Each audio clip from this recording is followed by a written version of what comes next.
Basic help YouTube চ্যানেলের পক্ষ থেকে আজকের এই ভিডিওতে আপনাকে স্বাগত জানাচ্ছি। আজকের এই ভিডিওতে আমরা আপনাদেরকে একটি পিএইচপি স্ক্রিপ্ট ইনস্টল করে দেখাবো, যে স্ক্রিপ্টটির সাহায্যে আপনি ফেসবুকের মতো সেম সোশ্যাল নেটওয়ার্ক তৈরি করতে পারেন। তো পিএইচপি স্ক্রিপ্টটি হচ্ছে এটি এখান থেকে আপনি কিনে নিতে পারেন। তো এটি কিনে নেওয়ার পর ডাউনলোড করার পর কিভাবে এটি ইনস্টল করতে হয় আজকে আমি সেটি আপনাদেরকে দেখাবো। Wonder the ultimate PHP social network platform. তো এটি অবশ্যই বর্তমান প্রাইস রয়েছে $129। তো এটি আপনি কিনে নেবেন। কিনে নেওয়ার পর আপনাকে ডাউনলোড করে নিতে হবে। ডাউনলোড করে নেওয়ার পর আপনি এর অরিজিনাল ফাইল এবং এর পিডিএফ যে লাইসেন্স কি রয়েছে দুটি ডাউনলোড করে নিতে হবে। ডাউনলোড করে নেওয়ার পর আমি দেখেন এখানে ডাউনলোড করেছি, এটি হচ্ছে অরিজিনাল ফাইল এবং এখান থেকে এটি হচ্ছে পিডিএফ, এখানে লাইসেন্স কিটি রয়েছে। তো এরপর আপনাকে এই ফাইলটিকে এক্সট্রাক্ট করতে হবে। তো এক্সট্রাক্ট করার জন্য এক্সট্রাক্ট ফাইলে ক্লিক করে এক্সট্রাক্ট করতে হবে। তারপর এখানে এরকম একটি ফাইল চলে আসবে। তো আমি ফাইলটিকে এক্সট্রাক্ট করেছি, দেখতে পাচ্ছেন, এবং এর ফোল্ডারের ভিতরে আমরা দেখতে পাবো ডকুমেন্ট, স্ক্রিপ্ট এবং আপডেট গাইড। তো এই তিনটি জিনিস আমরা দেখতে পাবো। তারপর এখানে স্ক্রিপ্ট যে ফাইলটি রয়েছে এই ফাইলটিকে জিপ ফাইলে পরিণত করতে হবে। জিপ ফাইলে পরিণত করার জন্য অ্যাড আর্কাইভে ক্লিক করে এটিকে জিপ ফাইলে পরিণত করতে পারেন। তো এই ফাইলটিকে আমি জিপ ফাইলে পরিণত করেছি, এখানে দেখতে পাচ্ছেন এই যে এটি হচ্ছে জিপ ফাইল। তো এই ফাইলটিকে এখন আপলোড করতে হবে আমাদের সি প্যানেলে। তো চলুন আমরা এই ফাইলটিকে সি প্যানেলে আপলোড করি। তো আমরা চলে যাব আমাদের সি প্যানেলে। তো আমরা এখানে আমাদের সি প্যানেলে লগ ইন করবো। সি প্যানেলে লগ ইন করার পর আমাদেরকে সরাসরি চলে যেতে হবে আমাদের ফাইল ম্যানেজারে। ফাইল ম্যানেজারে যে আমাদের পাবলিক HTML এর আন্ডারে আমরা যে ডোমেনটির আন্ডারে এটিকে ইনস্টল করব সেই ডোমেনটি আমাদের ওপেন করতে হবে। তো আমরা এখানে চলে আসলাম, আমাদের এই যে ডোমেনটি আমরা ওপেন করলাম। তো এই ডোমেনের আন্ডারে আমরা এই পিএইচপি স্ক্রিপ্টটিকে ইনস্টল দিব, এই কারণে আমরা এখানে আপলোড করে দিব আমাদের ফাইলটিকে। তো সিলেক্ট ফাইলে ক্লিক করে আমরা এখানে আমাদের ফাইলটিকে দিয়ে দিব। এই যে পিএইচপি স্ক্রিপ্টটি এখানে আমরা এখানে দিয়ে দিই। এখন দেখতে পাচ্ছেন এটি আমাদের আপলোড হচ্ছে। তো আমরা কিছুক্ষণ অপেক্ষা করব এটি আপলোড হওয়া পর্যন্ত। আপলোড হয়ে গেলে আমরা এর কাজ শুরু করব। তো আপাতত এটি আপলোড হোক, আমরা আমাদের সি প্যানেলে চলে যাই। এখানে সি প্যানেলে আসার পর আমাদেরকে ডাটাবেস তৈরি করতে হবে। তো আমরা ডাটাবেসগুলো তৈরি করে নেই। আপাতত এটি আপলোড হচ্ছে, আপলোড হোক, আমরা ডাটাবেসগুলো তৈরি করে নিই। ডাটাবেস তৈরি করে নেওয়ার জন্য মাইএসকিউএল ডাটাবেসে ক্লিক করব। মাইএসকিউএল ডাটাবেসে ক্লিক করার পর আমরা এখানে দেখতে পাচ্ছি ক্রিয়েট নিউ ডাটাবেস। তো এখানে আমরা একটি নিউ ডাটাবেস তৈরি করব। তো আমরা একটি ডাটাবেস তৈরি করি, আমরা ডাটাবেসের নাম দেই ট্যাস 360। তো আমরা এখানে ডাটাবেসের নাম দিলাম ট্যাস 360। ক্রিয়েট ডাটাবেসে ক্লিক করি। তো আমাদের ডাটাবেসটি তৈরি হয়ে গেল। এবার আমাদেরকে ডাটাবেস ইউজার নাম তৈরি করতে হবে। তো আমরা নিচে আসব, নিচে এখানে আমরা দেখতে পাবো MySQL user, added new user. তো আমরা এখানে ইউজার 360 দিলাম। আপনি যে কোনো নাম এখানে দিতে পারেন। তারপর এখানে একটি পাসওয়ার্ড আপনাকে জেনারেট করতে হবে। আপনি এখানে চাইলে লিখেও দিতে পারেন অথবা এখান থেকে জেনারেট পাসওয়ার্ডে ক্লিক করতে পারেন। তো এই যে পাসওয়ার্ডটি এটি কপি করে রাখবেন অবশ্যই, এবং আই হ্যাভ কপি এখানে টিক মার্ক দিয়ে ইউজ পাসওয়ার্ডে ক্লিক করবেন। তো এটি আমি নোটপ্যাডে সেভ করে রাখলাম আমাদের পাসওয়ার্ডটি। তারপর এখানে ক্রিয়েট ইউজারে ক্লিক করে দিবেন। দেখতে পাচ্ছেন ক্রিয়েট ইউজারে ক্লিক করে দেওয়ার পর আমরা ব্যাগে চলে যাব।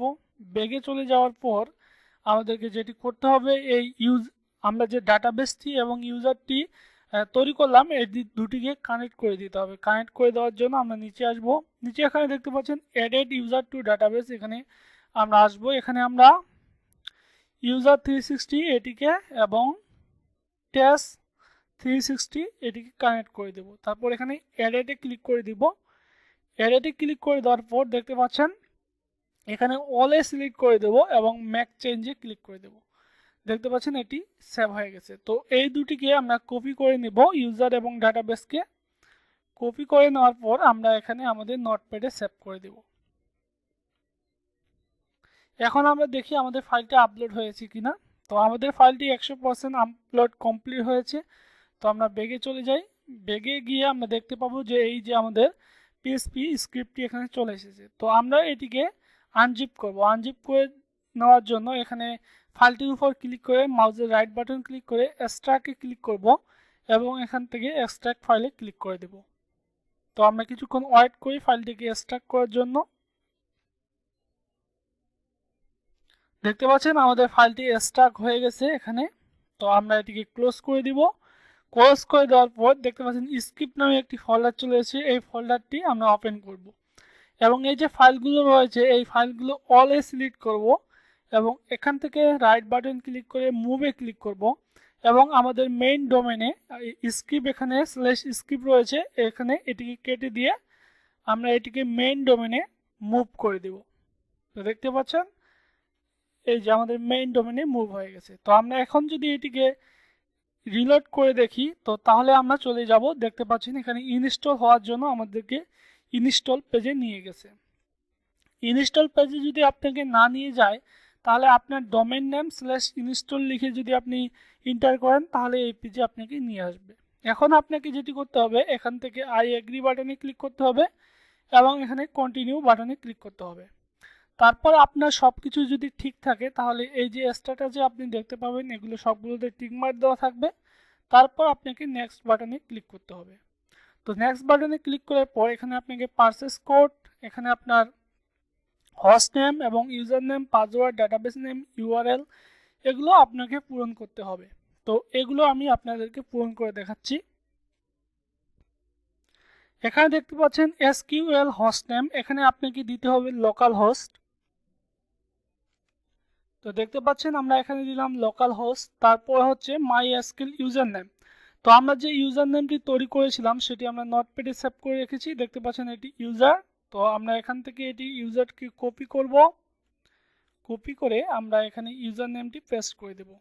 তারপর পাসওয়ার্ড। তো পাসওয়ার্ড আমাদের এই যে এসকিউএলটা তৈরি করার সময় যে পাসওয়ার্ডটি দিয়েছি এটি আমরা কপি করে এখানে দিয়ে দেব। তারপর এখানে ডাটাবেস নেম। তো ডাটাবেস নেমটি হচ্ছে আমাদের এটি। তো আমরা এখানে দিয়ে দেই আমাদের ডাটাবেস নেম। তারপর আমাদের ওয়েবসাইটের যে ইউআরএলটি রয়েছে সেটি দিয়ে দিতে হবে। তো আমাদের ওয়েবসাইটের ইউআরএল হচ্ছে এটি আমরা কপি করি এবং এখানে পেস্ট করে দিই। তো এখানে আমাদের ওয়েবসাইটের ইউআরএলটি আমরা দিয়ে দিলাম। তো এখানে অবশ্যই আপনারা HTTPS দিয়ে দিবেন, তাহলে আপনার SSL সার্টিফিকেটটি অ্যাক্টিভ হয়ে যাবে। তারপর এখানে আপনার সাইটের নেম দিতে হবে। তো আমরা আমাদের সাইটের নাম দিয়ে দেই বেসিক হেল্প, আমরা এখানে দিয়ে দিচ্ছি বেসিক হেল্প।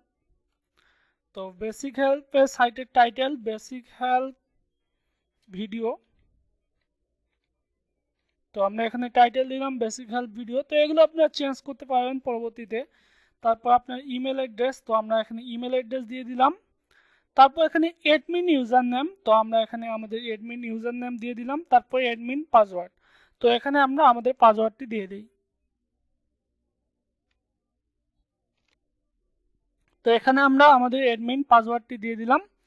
তারপর এখানে আমাদের উপরে আসতে হবে, এখানে আমাদের পারচেস কোডটি দিতে হবে। তো আমরা আপনাদেরকে বলেছিলাম যে দুটি ফাইল ডাউনলোড করার জন্য, তো একটি হচ্ছে পিডিএফ পারচেস কোডটি আপনাকে ডাউনলোড করতে হবে। তো এটিকে আমরা ওপেন করি।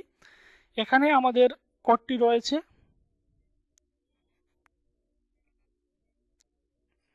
আমাদের পিডিএফটি ওপেন হচ্ছে। তো আমরা এখানে পিডিএফে দেখতে পাবো আমাদের কোডটি। দেখতে পাচ্ছেন এখানে আমাদের কোডটি রয়েছে। আমি এটিকে ব্লার করে দিয়েছি। এই কোডটিকে কপি করে নেবেন। কপি করে নেওয়ার পর আপনাকে এখানে চলে আসতে হবে এবং এখানে এই কোডটি পেস্ট করে দিতে হবে। দেখতে পাচ্ছেন আমি পেস্ট করে দিয়েছি। এবার আপনাকে ইনস্টল বাটনে ক্লিক করতে হবে। তো এখানে আমি ইনস্টল বাটনটিতে ক্লিক করে দিচ্ছি। তো এটি ইনস্টল হওয়ার জন্য কিছুক্ষণ সময় নেবে, তো আমরা অপেক্ষা করব। তো দেখতে পাচ্ছেন আমাদের সাকসেসফুলভাবে ইনস্টল হয়ে গেছে। Your site is ready. তো আমরা লেটস গোতে ক্লিক করব। তো লেটস গোতে ক্লিক করার পর এখানে আপনাকে আপনার ইউজার নেম এবং এখানে আপনার পাসওয়ার্ড দিয়ে লগ ইন করতে হবে। তারপর এখানে আমাদের পাসওয়ার্ড,